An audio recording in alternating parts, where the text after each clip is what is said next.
How can I attain the self-realization?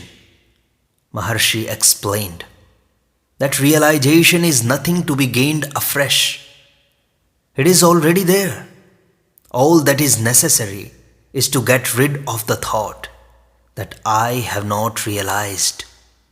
Stillness or peace is the realization.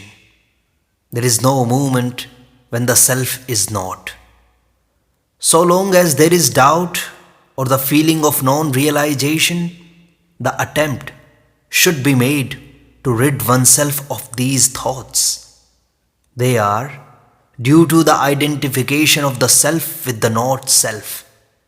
When the not self disappears, the self alone remains.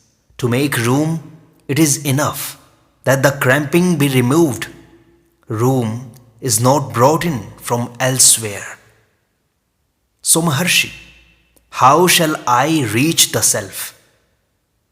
Maharshi explained, there is no reaching the self. If the self were to be reached, it would mean that the self is not here and now, but is yet to be obtained. What is got afresh will also be lost. So it will be impermanent. What is not permanent is not worth striving for. So I say, the self is not reached. You are the self. You are already that. The fact is, you are ignorant of your blissful state.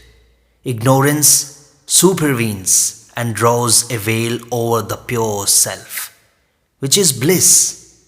Attempts are directed only to remove this veil of ignorance, which is merely wrong knowledge.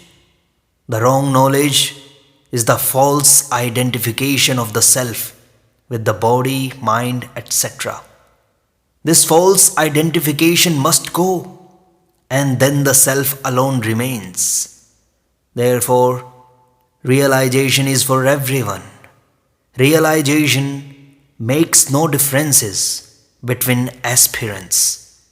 This very doubt, whether you can realize, and the notion, I have not realized, are themselves the obstacles. Be free from these obstacles also. You are the self.